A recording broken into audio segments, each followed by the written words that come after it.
안녕하세요. 저는 가족을 정말 소중히 여겼던 40대 남자입니다. 물론 가족을 소중히 여기는 건 대부분이 다 똑같겠죠. 그래도 제가 제 소개를 저렇게 적었던 건 제 사연이 가족을 소중히 여겼던 제가 당한 배신감에 대한 내용이기 때문입니다. 그 뼈아픈 이야기를 거두절미하고 바로 시작해 보도록 할게요. 끝까지 귀 기울여 들어주시면 정말 감사할 것 같습니다. 저는 지방의 도시에서 지방신문사 기자로 일하다 소개로 만난 2살 어린 아내와 나이 31에 결혼했습니다. 아내는 평범한 직장인으로 20대 초반 시절 사고로 아버지를 잃고 결혼 전엔 장모님과 둘이 살고 있었어요. 저보다 1살 많던 처형은 우리보다 2년 일찍 결혼해 아들 하나를 낳고 잘 살고 있었고요. 저는 결혼하며 생긴 처가 식구들이 참 좋았습니다. 솔직히 전 제 친가족을 딱히 좋아하는 편은 아니었어요. 부모님은 누나와 형, 저와 여동생까지 사남매 키우느라 고생을 많이 하셨지만 유독 저에 대한 정말 많이 없으셨죠. 부모님은 원래 자식을 둘만 낳을 생각이었는데 원치 않던 제가 생긴 뒤 부부싸움도 많이 하고 심적으로나 경제적으로 많이 힘드셨다고 해요. 그런 두 분은 제가 3살 때 막내까지 임신하게 되자 너무 버겁다며 잠시 저를 지금 제가 살고 있는 지방에 혼자 살고 계시던 할머니께 맡긴 후 서울로 올라갔다고 합니다. 막내 낳고 걔가 조금 클 때까지만 선영이 좀 부탁드려요, 어머니. 죄송해요. 하는 말과 함께요.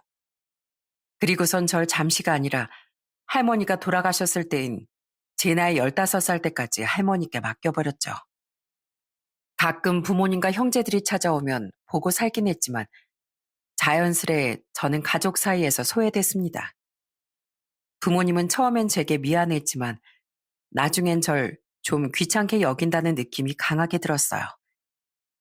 그 박탈감과 외로움을 견딜 수 있었던 건 절 따뜻하게 대해줬던 할머니 덕분이었죠. 할머니는 늘 절 안쓰러워하며 보듬어 주셨거든요. 딱한 거, 어쩌다 미운 오리 신세가 됐노. 걱정 말거라. 너니 할미가 세상에서 가장 귀하게 키워주마. 그런 할머니가 돌아가셨을 땐 정말 암담하고 슬펐어요. 그리고 서울의 부모님 집으로 들어간 뒤 전 가족 사이에서 굉장히 겉돌면서 살게 됐죠. 형은 갑자기 같은 방을 쓰게 된 절 내심 불편해했고 형처럼 저와 별로 친하지 않았던 누나와 막내도 그건 마찬가지였습니다. 부모님은 형제들 사이에서 어색해하는 절 도와주기는커녕 다른 형제들만 챙기고 똑같이 절 좀 불편해하셨어요. 내게 미안한 마음이다만 떨어져 산 세월이 길었던 걸 어쩌겠니. 애들이 좀 불편해도 이해하고 네가 먼저 다가가려고 잘 노력해봐.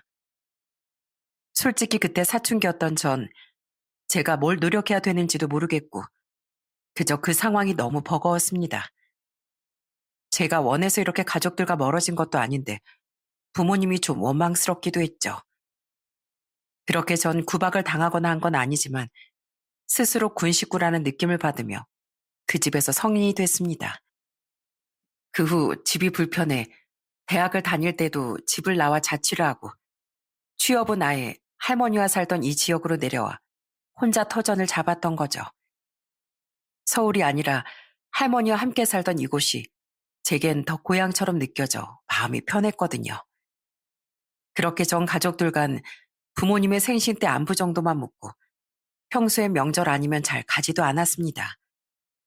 그런데 그런 제 가족들과 달리 결혼 후 만난 장모님과 처형은 절 진심으로 따뜻하게 대해줬으니 너무 좋았던 거예요. 어서 오게 박서방. 밖에 많이 춥지? 이리 와. 여기가 제일 따뜻한 자리니까 담요에 발 쏙 넣고 녹이고 있어. 우리 귀한 사위 감기 걸리면 안 되지. 알뜰하셨던 장모님은 평소엔 겨울에도 보일러를 아주 약하게 틀거나 아예 틀지도 않고 사시던 분이었어요. 그런데 제 가정사를 듣고 마음이 아프셨던 건지 유독 절 애지중지 해주셨어요. 처형네만 처가에 갈 땐 안 그러셨다는 분이 제가 가는 날엔 유독 보일러도 빵빵하게 틀어주시고 늘 저를 가장 따뜻한 곳에 앉혀주셨죠. 친가에선 항상 눈치를 보며 가장 구석진 자리에 앉아있던 제게 그건 참 뭉클하고 생소한 일이었어요. 물론 항상 장모님이 저만 특별하게 대하셨던 건 아니었습니다. 하지만 사위들도 자식이라고 부르며 두 딸과 두 사이를 똑같이 소중하게 대해주셨다는 거. 그것만으로도 저는 너무 좋았어요. 내 자식 중 유일하게 부모님께 사랑받지 못했다는 시린 상처가 남아있었으니까요. 또 처형은 저만 보면 불편해서 쓱 피해버리기만 하던 친누나보다 더 누나처럼 절 챙겨줬어요. 제부, 세상에 머리 대체 언제 잘랐어요? 아유, 맹구 같아요. 얘 주영아, 너 제부 신경 좀 써. 제가 요새 일이 바빠서 미용실 갈 시간이 없었어요. 왜 괜히 저희 집사람한테 그러세요, 처형. 사회생활 하는 사람은 항상 깔끔하게 하고 다녀야죠. 외모 관리도 일의 연장선이에요. 특히 기자면 사람들을 더 많이 만나야 할 텐데 그래서야 쓰겠어요?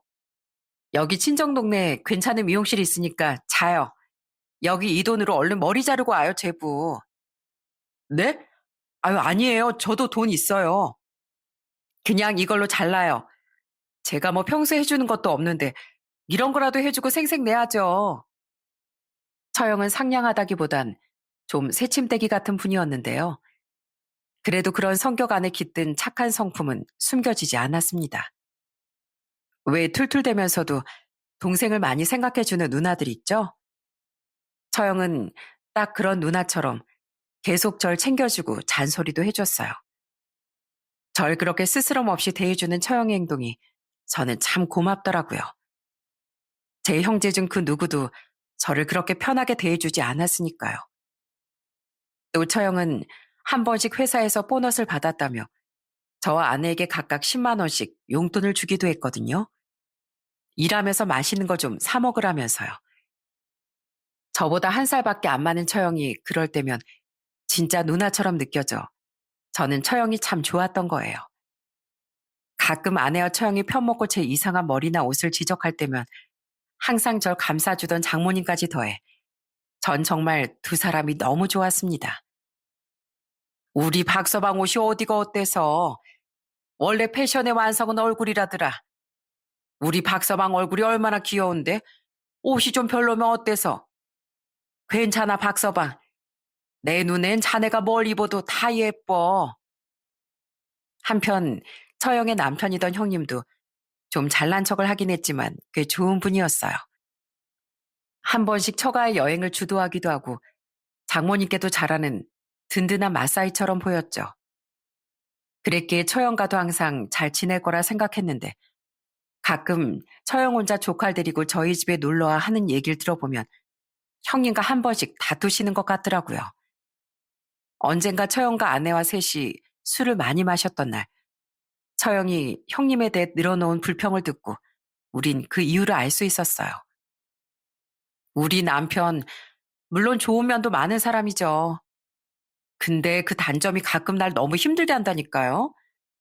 밖에서 뭐든 열심히 하고 리더십도 강하니까 사람들이 집에서도 그런 가정이라고 생각하는 것 같은데 집에선 그렇게 게으를 수가 없어요. 그러니까 나만 맨날 잔소리 잔소리. 그러다 나도 한 번씩 뻥 터지는 거죠. 나도 맞벌이 하느라 힘든데 혼자 집안일까지 도맡으려니까 얼마나 힘든지 알아요, 제부? 그 인간 이기적이면은 아마 나랑 우리 홀시어머니밖에 모를걸요. 그 와중에 우리 어머님은 하나밖에 없는 우리 아들이 무슨 잘못을 그렇게 한 거냐면서 자기 아들 편만 들고 나 가끔 진짜 화병 날 것 같아요. 그런 처형의 말을 듣고 역시 부부마다 애로사항은 다 있는 거구나 싶었습니다. 평소엔 큰 다툼 없이 딸 하나를 키우며 사이좋게 지내던 저와 아내 역시 가끔은 사소한 말다툼을 하긴 했으니 처형과 형님의 다툼으로 인해 형님이 딱히 나쁘게 보이거나 하진 않았어요. 물론 아주 좋은 사람이라는 인식은 없었지만은요. 그렇게 평범하고 행복하게 살아가던 와중 제가 너무 좋아하던 처가 식구들에게 자꾸만 재앙이 닥쳐오더군요. 불쌍한 우리 딸, 이걸 대체 어째? 제가 결혼한 지 8년 뒤 어느 날, 처형은 등산을 하다 큰 낙상 사고를 당하고 말았습니다. 그로 인해 처형은 의식은 또렷했지만 척추를 다쳐 전신 마비 상태에 빠지게 됐어요. 불행 중 다행으로 재활 가능성이 희박한 완전 전신 마비가 아닌 어느 정도 희망을 걸어볼 수 있는 불완전 마비 상태였다는 게 유일한 우리의 희망이었죠. 그래도 정말 청천벽력 같은 일이 아닐 수 없었습니다. 심지어 당시 장모님도 5개월 전 암 상기 판정을 받고 수술받은 뒤 한창 통원으로 항암치료를 받던 때였어요. 저희 집으로 모시려 해도 하도 거절하셔서 최대한 자주 장모님과 왕래하고 살던 차였는데 처형까지 이런 상황이 됐으니 너무 통탄스럽더군요. 처형의 사고 이후 아내와 전 일 때문에 처형 곁에 붙어 있을 수 없어 장모님이 대부분 병원에 있던 처형의 옆에 붙어 계셨습니다. 장모님, 그렇게 무리하시다 장모님까지 큰일 나요. 괜찮아. 우리 딸이 갑자기 몸이 이렇게 돼서 얼마나 고통스럽겠나. 그런 딸의 고통을 옆에서 이렇게 나눠라도 줘야지. 아프신 장모님이 걱정돼 간병인을 고용하려 했지만 장모님은 무조건 처형의 옆을 직접 지키고 싶어 하시더군요. 하는 수 없이 우린 최대한 자주 장모님과 간병을 교대해 드리려고 노력했어요. 화가 났던 건 정작 처형의 남편인 형님은 병원에 잘 오지도 않았다는 거예요. 조카를 돌봐야 한다는 핑계만 대면서요. 한 번은 너무 화가 나 전 형님에게 전화로 쓴소리도 했었습니다. 처형 간병하고 있는 저랑 집사람은 자식 없나요? 게다가 암 걸린 장모님까지 다들 처형이 걱정돼서 달라붙어 있는데 어떻게 남편이란 사람이 이렇게 코빼기도 안 비출 수가 있어요? 사람이 돼서 그러면 안 되죠. 힘들고 아플 때 같이 힘들어 해줄 수 있는 존재가 부부 아닌가요? 따지고 보면 부부는 원래 엄연한 남이잖아. 나도 애 엄마 그렇게 된 거 슬프고 고통스러워. 근데 나도 내 인생이 있잖아. 그걸 자네가 뭔데 이래라 저래라 훈수를 둬? 하지만 형님은 아주 뻔뻔하게 그지없더군요. 평소 처형이 말했던 형님의 이기적인 면모가 힘든 상황이 되니 바로 드러났던 거예요. 그리고 그런 형님은 처형이 힘들게 재활을 시작하고 있던 사고 난 지 고작 한 달 후 처형과 이혼까지 해버렸습니다. 심지어 조카까지 데리고서요. 저와 아내가 처형 곁을 지키던 날 그놈은 이혼을 통보하러 왔었거든요. 그때 그놈의 말을 듣고 얼마나 기가 찼는지 모릅니다. 솔직히 앤 내가 키우는 게 훨씬 낫지 않겠어? 당신 지금 자기 몸 하나도 어쩌지 못하는데 애를 어떻게 키울 수 있겠어? 장모님도 아프시고 애는 당신이 이렇게 된 거 전혀 모르고 있거든? 애가 놀랄까봐 일부러 나랑 어머니가 얘기 안 했어. 애한테 당신하고 그냥 이혼했다고 말할 테니까 앞으로 나랑 애한테 신경 끄고 당신 몸이나 잘 챙기면서 살아. 너무 서운해하지 마. 당신이라 안타깝지만 나도 내 인생 살아야지. 형님, 형님이 진짜 사람입니까? 가뜩이나 좌절한 처형한테 이혼하자고 하는 것도 모자라서 애까지 빼앗아가요? 아무리 각자 인생이 있다지만 형님 진짜 의리 없고 이기적인 사람이네요. 형님 그러다 진짜 나중에 천벌 받습니다. 처형은 망연자실했지만 그렇다고 조카를 자신이 키울 수도 없으니 그놈의 말에 서럽게 눈물만 흘렸습니다. 그 모습에 너무 속상하고 화가 나 전 아내와 함께 그놈에게 달려들듯 눈에 불을 켰어요. 하지만 그놈은 그런 우리의 행동에도 죄책감 하나 보이지 않았죠. 그렇게 결국 처형은 조카도 빼앗긴 채 그놈과 이혼하게 됐어요. 그놈에게 너무 화가 났지만 우선 처형의 재활이 우선이었습니다. 장모님과 저희 부부는 모두 처형의 간병과 재활에 매달려 살았어요. 처형은 몇 달 뒤 재활병원으로 전원해 힘든 재활을 이어갔죠. 그래도 처형은 재활 의지가 굉장히 강했습니다. 재활의 골든타임은 6개월이라는데 처형은 너무 빠르게는 아니어도 서서히 재활되어 갔어요. 그런 처형의 의지엔 조카를 향한 그리움으로 가득했죠. 다른 것보다 언젠가 우리 아들 앞에 조금이라도 건강한 모습으로 나타나고 싶어요. 무기력하게 누워만 있는 모습을 보여주긴 정말 싫어요. 그런데 그 와중에 좀 호전되는 것 같던 장모님의 암이 다시 급속도로 악화되기 시작하더군요. 장모님은 처형이 사고를 당한 지 1년이 조금 넘었던 어느 날 결국 세상을 떠나시고 말았어요. 장모님, 제가 더 좋은 사이가 되어드렸어야 했는데 그러질 못했어요. 아직 시간이 더 많이 남은 줄 알았어요. 근데 이렇게 빨리 떠나시면 어떡해요? 친부모님보다 더욱 좋아했던 장모님을 보낸 슬픔에 정말 괴로웠습니다. 그리고 전 장모님의 부탁에 따라 아예 처형을 퇴원시킨 뒤 저희 집으로 데려오게 됐어요. 돌아가시기 전까지 장모님은 온통 처형 걱정뿐이셨거든요. 박서방, 불쌍한 우리 가영이 좀 잘 부탁하네. 물론 우리 주영이도 자기 언니를 잘 챙기겠지만 그래도 아들처럼 든든했던 자네에게도 꼭 부탁하고 싶어. 많이 회복됐다지만 우리 가영이 아직 혼자선 이동도 못하고 옆에 도와줄 사람이 꼭 필요하네. 지금이야 병원에 있어서 간병인을 고용하면 된다지만 언제까지 병원에서 외롭게 살 수 있겠나. 나중에라도 우리 가영이 꼭 자네가 좀 집에 데려가서 우리 주영이랑 잘 챙겨줘. 자네를 자식처럼 여겼던 이 장모의 마지막 부탁이라 생각하고 꼭 좀 들어주게. 그때 장모님의 유언을 외면하고 싶지도 않았고 아내도 처형을 직접 돌보고 싶어 했었어요. 무엇보다 저 또한 처형을 친 누나처럼 아꼈기에 안 그래도 병원 생활을 불편해하던 처형을 곧장 집으로 데려오기로 결정했던 거예요. 아내는 그런 제게 정말 많이 고마워했습니다. 그렇게 처형은 저희와 함께 살며 통원 재활 치료를 받게 됐어요. 집에 낯선 사람들 들이기 싫어했던 아내는 간병인 고용을 하는 대신 자신이 직접 회사를 그만두고 처형을 돌보기 시작했죠. 처형을 재활센터 데리고도 다니고 집에서도 옆에 붙어 챙겨줘야 했으니까요. 저는 그런 아내를 충분히 이해해 그때부터 외벌이를 하게 됐습니다. 하지만 아무래도 딸까지 합해 부양해야 하는 가족이 셋이나 됐다 보니 제 벌이가 좀 부족하더군요. 그래서 전 퇴근 후나 주말엔 대리운전까지 뛰며 가족을 먹여 살렸어요. 많이 힘들죠, 제부? 미안해요. 괜히 나 때문에. 에이, 처형. 가족끼리 그런 말 하는 거 아니에요. 서로 어렵고 힘들 때 돕는 게 가족이죠.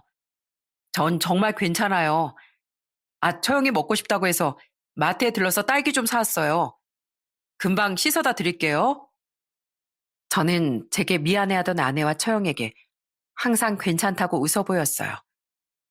그리고 전 외벌이를 하는 것 외에도 처형을 많이 챙겨주려고 노력했어요. 처형은 피나는 노력 끝에 저희 집에 온 지 얼마 안 됐을 땐 스스로 휠체어에 올라타 이동도 할 수 있게 됐거든요. 하반신은 상반신에 비해 아직 기능 회복이 많이 되지 않았었지만 그것만으로도 정말 엄청난 발전이었어요. 그런 처형을 더욱 북돋아주기 위해 전 처형이 먹고 싶다는 건 건강에 저하되지 않는 선에서 전부 사다 줬습니다. 또 집에만 있기 답답해하던 처형을 데리고 가끔 쉬는 날엔 아내와 딸과 함께 콧바람도 쐬러 나가곤 했죠. 그냥 쉬고 싶은 마음이 간절할 때도 나보단 처형의 답답한 마음이 더 클 것 같아 그런 마음을 꾹 참고서요. 처형, 왜 우세요? 그냥 우리 현우 생각이 나서요. 처형은 가끔 밖에 나가 조카 또래 남자애들을 볼 때면 눈물을 흘리기도 했습니다. 조카 생각이 났던 거죠. 그렇게 현우가 보고 싶으면 그놈한테 전화해서 애 보여달라고 말이라도 해보세요, 처형. 그 인간 내 전화도 안 받아요. 그리고 전하고 너무 달라진 이런 모습 애한테 보이기도 너무 겁나요. 처형, 처형이 그랬잖아요. 언젠가 현우 앞에 좀 더 건강하게 나타나고 싶어서 재활 열심히 하고 있는 거라고요.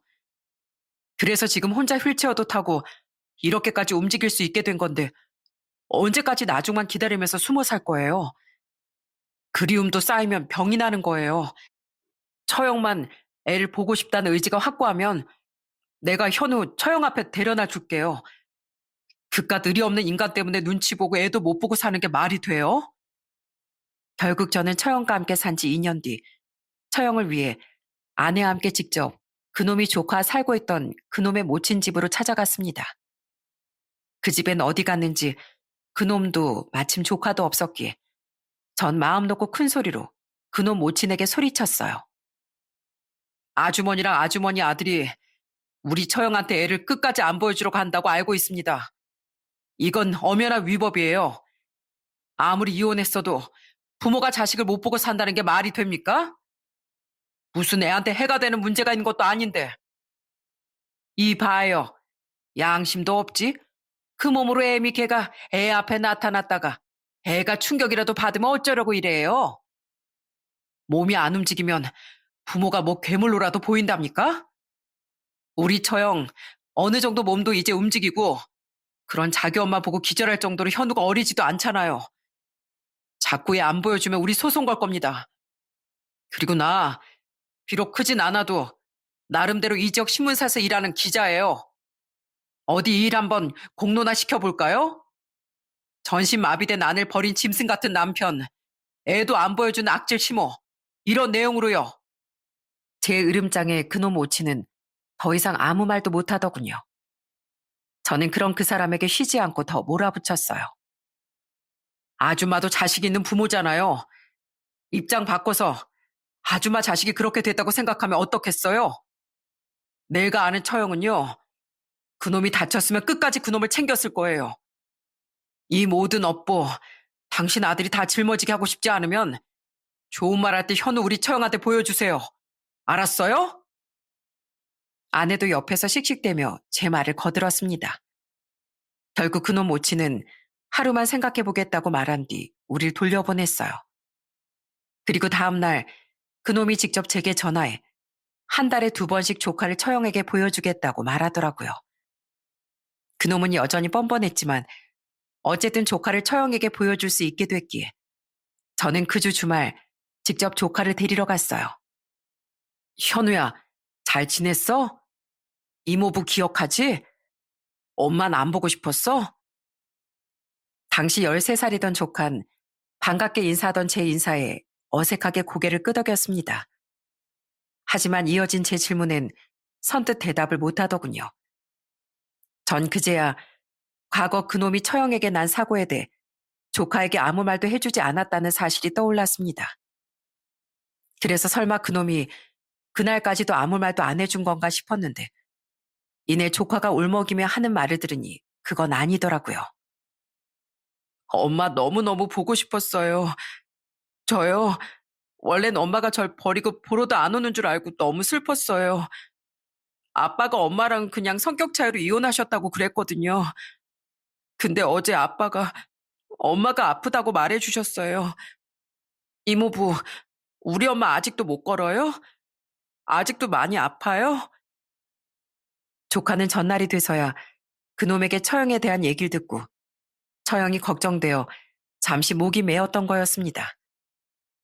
그런 조카의 모습에 괜히 저도 울컥해 울음을 꾹 참으며 조카의 머리를 쓰다듬어 줬어요. 아직 못 걷긴 하시는데 혼자 휠체어는 타고 잘 움직이셔.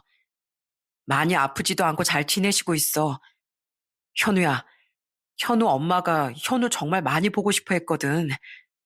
그렇게 열심히 재활해서 지금처럼 건강해질 수 있었던 것도 다 현우를 위해서 노력하신 거래.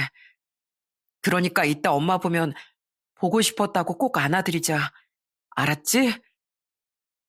그렇게 전 조카를 집으로 데리고 왔습니다. 그리고 아주 오랜만에 상봉한 두 모자는 서로를 끌어안고 대성통곡을 했어요. 엄마, 보고 싶었어요. 몸은 괜찮으세요? 저 밤마다 엄마 꿈도 많이 꾸고 엄마 사진도 사진이 닳도록 보고 살았어요. 그랬어, 우리 아들? 엄마도 우리 현우 너무 보고 싶었어. 우리 현우 만나려고 엄마 재활운동 열심히 해서 이만큼 건강해졌어. 우리 착한 아들 언제 이렇게 많이 컸어. 이젠 어른 다 됐네. 저도 자식이 있으니 그 모습이 얼마나 가슴 아팠는지 모릅니다. 그 후 전 2주에 한 번씩 조카를 처형에게 데려다 줬고 언젠가부턴 조카가 혼자 저희 집을 찾아오게 됐어요. 조카는 처형을 태운 휠체어를 직접 밀며 처형과 산책을 하고 오기도 하고 직접 그 어린 것이 처형의 발도 씻겨주는 등 정말 눈물 나는 사랑을 보여줬어요. 처형은 그런 조카 덕에 어두워졌던 과거보다 훨씬 많이 밝아졌고 제게 종종 이런 말도 했죠. 제부, 이게 다 제부가 나서준 덕분이에요. 우리 주영이도 같이 그 집에 찾아갔었다지만 이게 다 제부의 용기와 실행력 덕분인 거 나 잘 알아요. 나 우리 현우 보니까 진짜 살 것 같아요. 나 앞으로 더 희망차게 살아갈 빛이 보여요. 정말 고마워요, 제부. 제게 고마움을 표한 건 그런 처형뿐만이 아니었습니다. 한 번은 조카도 제게 쑥스러운 듯 짧은 편지를 써서 내밀더라고요. 이모부, 영영 못 볼 줄 알았던 저희 엄마랑 저 만나게 해주셔서 정말 감사드립니다. 제가 공부 열심히 해서 나중에 돈 많이 벌면 꼭 이모부께 돈도 많이 드릴게요. 제게 돈을 주겠다는 말이 웃겼지만 그만큼 조카의 순수한 고마움이 잘 느껴져 가슴이 뭉클했습니다. 전 이대로 계속 처형의 재활을 돕고 아내와 딸도 보살피며 평생 행복하게 살 줄 알았어요. 그런데 2년이 지난 어느 날 처형이 절 보고 이상한 말을 하더라고요. 제부, 내 동생 많이 사랑해요? 얼만큼 믿어요? 이렇게 말입니다. 그땐 그게 무슨 뜻인지 몰랐습니다. 그리고 다음 날 제가 출근을 하려고 하는데 처형이 손을 발발 떨며 쪽지를 하나 건네주더라고요. 이게 뭐냐고 물으니 아무 대답 없이 방으로 들어가더라고요. 아마도 주방에 있는 아내 눈치를 보는 듯 했습니다. 저는 너무 이상했어요. 왜 아내 몰래 제게 이런 쪽지를 건네주는지도 몰랐고요. 그러다 밖으로 나와 그 쪽지를 봤는데 저는 깜짝 놀라고 말았습니다. 제부, 내 동생 믿지 마세요. 그러다 제부만 상처받아요. 제게 무언가 수신어를 주는 문장이었어요. 그 쪽지를 보며 하루 종일 이게 무슨 말인지 고민을 했습니다. 그래서 퇴근하고 처형한테 물어보니 절 계속 피하더라고요. 아내 눈치를 보면서 말이죠. 그러다 언젠가 말해주겠지 하고 기다릴 수밖에 없었죠. 그리고 얼마 후 처형 생일에 그 쪽지의 진실을 알고 전 그대로 주저앉고 말았습니다. 여보, 난 언니랑 점심에 미역국 끓여 먹으면서 먼저 축하해줬거든? 그러니까 저녁은 당신이 언니랑 솔지 좀 챙겨줘. 그날 전 퇴근하며 케이크를 사들고 집에 들어왔습니다. 그런데 아내는 미리 잡힌 동창회가 있다며 외출을 했더라고요. 하는 수 없이 전 딸과 처형과 셋이 생일 축하 파티를 했습니다. 생일 축하합니다. 생일 축하합니다. 케이크에 초도 꽂고 딸과 축하 노래도 부르며 우린 화기애애한 분위기를 이어갔습니다. 당시 12살이던 딸은 처형에게 직접 그린 처형의 얼굴 그림을 선물로 주더군요. 저는 그런 딸에 이어 직장 여자 동료에게 물어물어 샀던 화장품을 선물로 건넸습니다. 처형은 조카에게 더 좋은 모습을 보여주고 싶다며 항상 조카를 만나던 날엔 화장을 곱게 했었거든요. 이제 그 정도는 쉽게 혼자 할 수 있을 정도로 처형은 많이 재활이 된 상태였죠. 그런 처형의 모습이 생각나 전 백화점까지 가서 비싼 화장품을 사왔던 거예요. 그런데 그 선물을 받아본 처형이 갑자기 눈물을 뚝뚝 흘리지 않겠어요? 처형, 왜 우세요? 감동받아서요? 아, 이게 그 정도 선물은 아닌데. 그게 아니고요, 제부. 미안해요. 사실 난 이런 선물 받을 자격이 없는 사람이에요. 그리고선 갑자기 알 수 없는 말을 하는데 그 상황이 정말 어리둥절했습니다. 저는 영문도 모르고 우선 처형을 달랬어요. 처형은 잠시 더 눈물을 훌쩍이더니 이내 제게 할 말이 있다며 저희 딸을 피해 저를 방으로 데리고 들어가더군요. 어차피 식사는 이미 마친 뒤라 저는 딸을 안심시킨 뒤 처형과 방으로 들어갔어요.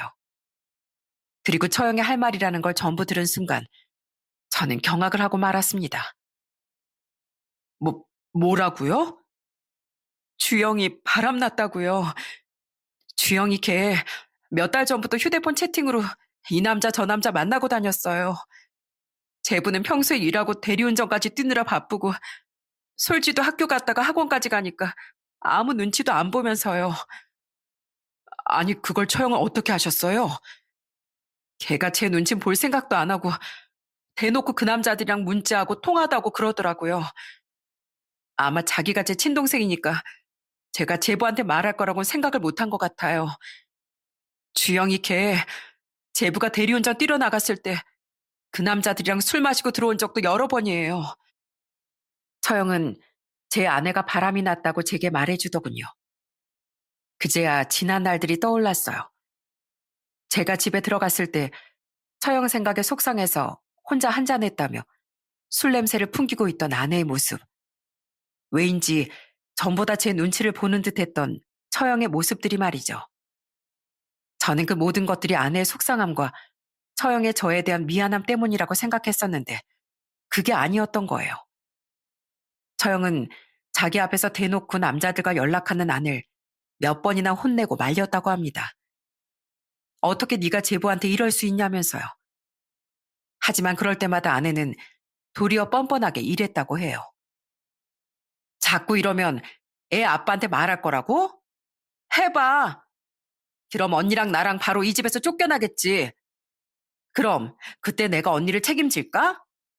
난 당장 언니 내다 버릴 건데? 나도 진심으로 바람 피우는 거 아니야. 그냥 이제 언니도 웬만큼 혼자 알아서 다 하니까 별로 하는 일도 없이 집에만 있기 심심해서 장가식 노는 것 뿐이야. 언니만 입 다물고 있으면 모두가 행복하니까 나한테 버림받고 싶지 않으면 조용히 해. 처형은 눈물을 뚝뚝 흘리며 아내가 자신에게 했다던 으름장에 대해 털어놓았습니다. 정말 믿기지가 않더라고요. 처형은 그 몸으로 버림받는 게 너무 무서워 제게 말을 못했다며 사과했어요.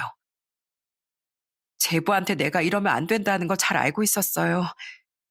근데 정말 너무 두려워서 말을 못하고 끙끙 앓기만 했어요. 근데 아무리 생각해도 이건 아닌 것 같아서 이렇게 말하는 거예요.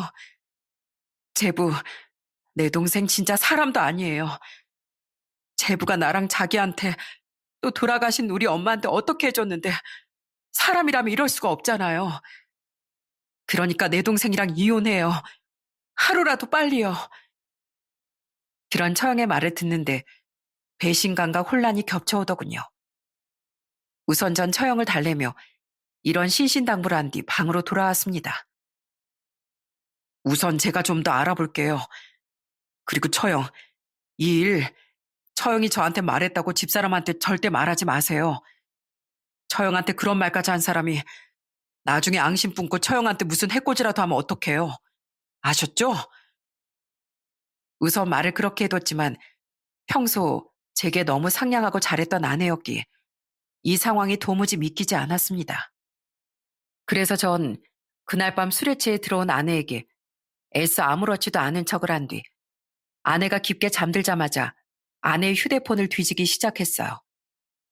어찌나 깊게 골아떨어졌는지 아내는 제가 자신의 손가락을 이용해 휴대폰 지문 잠금을 풀 때도 깨지도 않더라고요. 정말 가지가지 했네, 이 인간이. 이게 다 몇 개야? 그렇게 아내의 휴대폰을 들여다본 전 기겁을 했습니다. 요샌 채팅 종류도 정말 다양하더라고요. 아내의 휴대폰에 깔린 채팅 어플과 그 어플에서 아내가 참여했던 채팅방 수들이 몇 개나 되더라고요. 동네 친구 채팅방, 맛집 모임, 유부 남녀 채팅, 4050 채팅방 등등. 아내는 처형의 말처럼 수도 없는 남자와 채팅을 하고 바람을 피우고 있었던 거예요. 나중에 좀 알아보니 요새 그런 채팅을 하는 사람들이 어마어마하게 많다고 하더군요. 수많은 유부녀 유부남들이 그렇게 가정을 배신하고 다닌 거죠. 그렇게 채팅과 문자 내역을 뒤져보니 아낸 그 많은 남자 중 최근엔 한 유부남과 계속 만남을 가지고 있었습니다.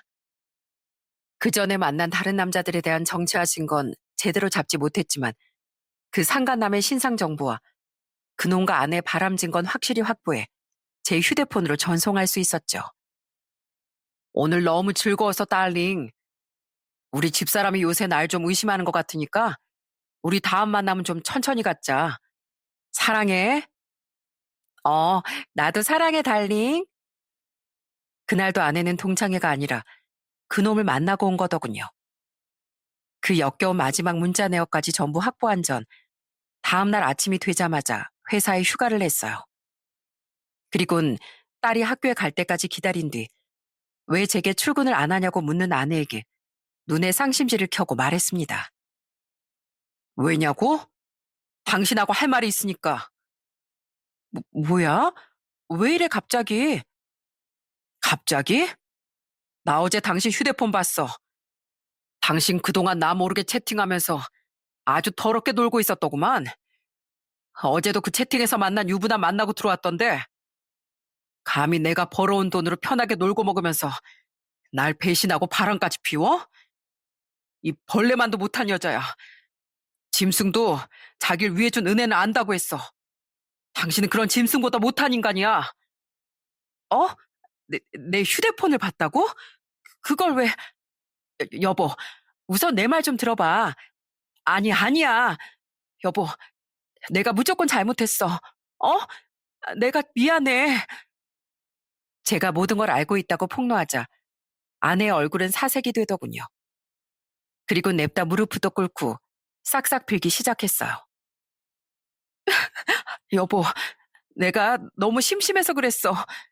나 진심으로 그 남자들 만난 거 아니야. 내가 어떻게 당신을 두고 다른 남자한테 마음을 줄 수가 있겠어. 그리고 내가 이놈 저놈 다 만나봐도 당신 같은 남자가 또 없더라. 나 진짜 일편단심 당신뿐이야. 이젠 채팅 절대 안 하고 얌전히 살림만 할게. 어? 당신 내 덕분에 우리 언니도 우리 엄마도 만나서 너무 고마웠다며. 그러니까 우리 정을 생각해서 한 번만 봐주라. 어? 나 같은 남자가 또 없었다고? 이거 진짜 정신 나간 인간 아니야? 애초에 유부녀가 이놈 저놈 만나고 다니는 게 말이나 돼? 그리고 심심? 당신은 심심해서 사람 가슴이 이렇게 쉽게 대못을 박아? 그래, 나 당신 덕에 장모님도 처형도 만나서 너무 좋았어.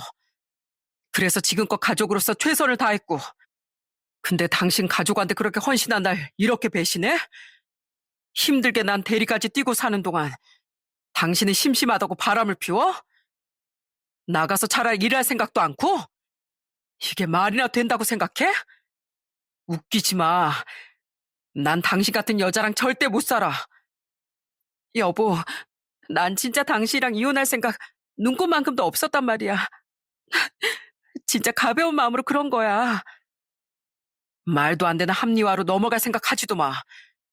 바람이 다 똑같은 바람이지. 당신은 당신 언니 생각해서라도 나한테 이랬으면 안 됐던 거야. 당신은 당신 형부 욕할 자격도 없는 더한 쓰레기야. 이 집 혼자 가족 다 부양하고 산 내 지분이 훨씬 많은 거 알지? 난 당신 같은 여자랑 절대 못 사니까 당장 나가. 당신은 더 이상 내 가족도 아니야. 그 와중에 뱃눈물 하나하나가 어찌나 기가 차던지 뱃속 깊은 곳에서부터 혐오감이 차올랐습니다. 그날 아내는 끝까지 나가지 않고 버티며 엉엉 울기만 했어요. 그리곤 갑자기 처형에게 달려가 매달리기까지 했죠. 언니, 우리 남편 좀 말려봐. 어? 이 사람이 나 나가래. 내가 나가면 언니는 어떻게 되겠어? 언니랑 나 둘 다 누가 부양하냐고. 이건 그러니까 내가 제부한테 죄 지으면 안 된다고 했지? 애초에 내가 더 빨리 제부한테 말해줬어 했어. 우린 둘 다 제부를 배신한 죄인이야. 너뿐 아니라 제부한테 말을 그동안 못해준 나도 똑같은 공범이라고. 그런 우리가 무슨 염치로 앞으로도 제부한테 의지하며 살길 바래? 제발 양심 좀 챙겨. 너 지금 진짜 사람 같지도 않아 보인다고. 난 앞으로 내가 길바닥에서 빌어먹고 살든 뭐라든 무조건 이 이혼에 찬성이야. 그리고 너 그동안 네 바람 폭로하면 날 버리겠다 어쩌겠다 겁박겠지? 그동안은 나도 겁이 나서 그냥 참았는데 이젠 안 참아. 네가 나 버리기 전에 내가 널 먼저 버릴 거야. 알겠어? 나도 제부처럼 이제 너 안 보고 살 거라고. 하지만 처형은 단호하게 아내를 쳐냈습니다. 절연까지 선언하면서요. 아내는 완전히 망연자실한 표정으로 계속 눈물만 뚝뚝 흘렸죠. 결국 버티고 버티다 아내는 짐을 싸들고 집에서 쫓겨날 수밖에 없었어요. 그렇게 아내를 쫓아낸 후 다음 날 전 상간남의 집으로도 모든 증거를 들고 찾아갔습니다. 제가 제 정체를 밝히자 그놈은 완전히 기겁하더군요. 저는 그런 그놈보다 더욱 충격받은 표정이었던 그놈의 아내를 향해 말했어요. 여기 증거들 받으세요. 그리고 저놈이 더 뒤가 구린 게 있는지 꼭 추가로 조사해보세요. 제 아내도 그렇고 이런 인간들을 꼭 한 번으로 그치는 법이 없더라고요. 저는 당장 이혼할 생각이니 그쪽도 잘 생각해보세요. 지금 당장 이혼이라는 아픔을 겪는 게 평생 똥을 데리고 사는 것보다 훨씬 나을 겁니다. 그리고 너 당장 네 처 배신하고 내 아내랑 희낙낙하고 다닐 때 마냥 좋았지? 그 대가 어디 뼈가 시리도록 처절하게 돌려받아봐. 넌 평생 네 애들한테 아빠 취급도 못 받고 살 거고 어딜 가든 인간 대접도 못 받게 될 거야. 그렇게 되라고 내가 밤마다 기도할 거야. 그리고 상간남에게도 갖은 욕설을 내뱉어 줬습니다. 정말 황당했던 게 뭔지 아십니까? 그렇게 상간남 집을 뒤집어 엎고 집에 돌아왔더니 언제 왔는지 아내가 집에 돌아와 있더라고요. 분명 비밀번호를 바꿨는데 어떻게 들어왔나 했더니 비밀번호 없이 도어락을 열 수 있는 동그란 키 아시나요? 그걸 갖고 있었기에 집에 들어올 수 있었다고 하더군요. 그 말을 하며 다시 제게 싹싹 비는데 정말 어이가 없었습니다. 여보, 나 어제 하루 숙박업소에서 잤는데 진짜 담배 냄새도 나고 침대도 불편하고 너무 힘들었어. 채팅으로 재워줄 사람 구한다고 해도 다들 음흉한 속내만 내비치는데 더 당신 생각이 나는 거야. 내가 말했잖아. 당신만한 남자 진짜 없다고. 여보, 당신이 나가서 일하라고 하면 나 군말 없이 일할게. 당신이 하라는 건 다 할 테니까 우리 엄마 생각해서라도 나 좀 봐주면 안 돼? 미안해요, 제부. 내가 어떻게든 끌어내려고 해도 이 몸으론 할 수가 없었어요. 그 와중에 아내를 쫓아내지 못했던 처형은 제게 너무 미안한 표정으로 사과를 했습니다. 전 그런 처형에게 괜찮다고 말하며 아내에게 확실히 말해줬어요.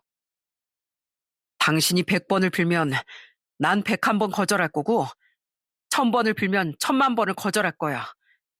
무슨 말인지 알겠어?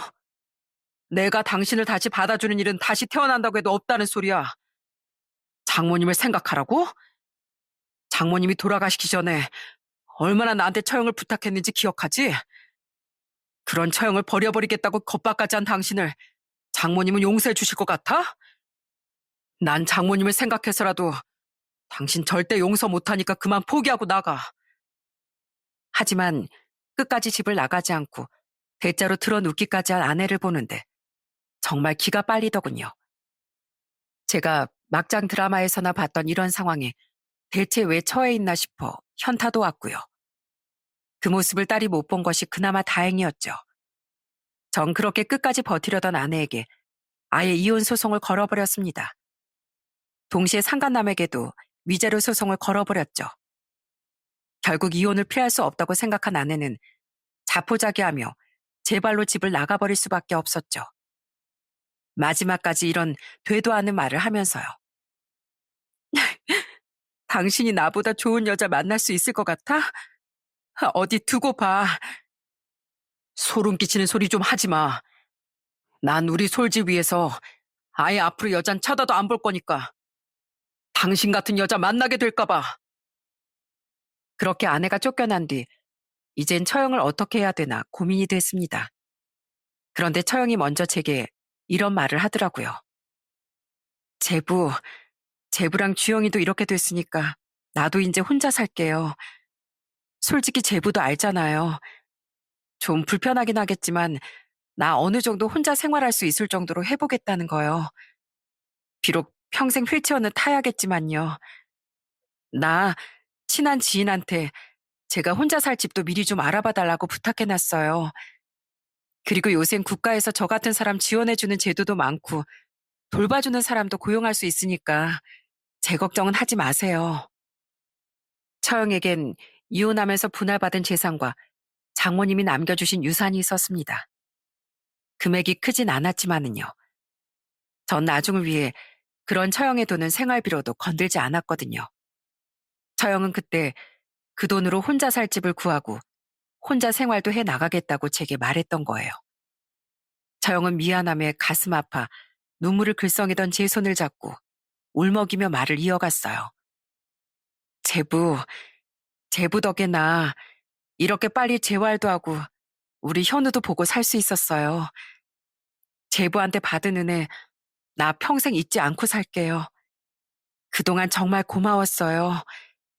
제부는 나한테 넘치게 해줬으니까 더 이상 걱정도 미안함도 갖지 말고 이젠 제부 인생 살아요. 솔지랑 둘이서요. 정말 정말 너무 고마웠고 주영 일은 다시 한번 미안해요. 저한테 미안해하지 마세요, 처형. 저도 처형 입장이었으면 너무 무서웠을 거예요. 그리고 누구든 두려움을 이기고 이렇게 처형처럼 용기 내는 일 쉽게 할 수 없어요. 끝까지 지켜드리지 못해서 정말 죄송해요. 아내 언니기도 했지만 항상 제 친누나처럼 여겼던 처형과 이별은 너무 힘들었습니다. 하지만 상황이 상황이었기에 저와 딸은 처형과 이별할 수밖에 없었죠. 이후 전 처형이 살 집을 직접 처형과 돌아다니며 골라 계약까지 도와줬어요. 그리고 아내와의 이혼은 제가 딸의 양육권도 가져오며 잘 마무리됐고 전 아내와 상간남에게 위자료도 다 받아낼 수 있었답니다. 상간남 또한 자기 아내에게 이혼을 당했고 아내와 상간남은 상간남의 아내에게도 위자료를 토해내야 했다네요. 그 후 전처는 작은 회사에 취업한 뒤 제게 다달이 양육비를 보내오긴 했습니다. 그걸 제가 어떻게 알았냐고요? 여보, 나 진짜 당신 없이 너무 힘들어서 못 살겠어. 내가 이 나이에 당신 같은 남자를 어떻게 또 만나겠어. 나 당신 놓친 것만 생각하면 너무 아깝다고. 그만 좀 따라다녀, 이 찐득이야. 또 찾아오면 그땐 아예 경찰서에서 내 얼굴 볼 생각해라. 어?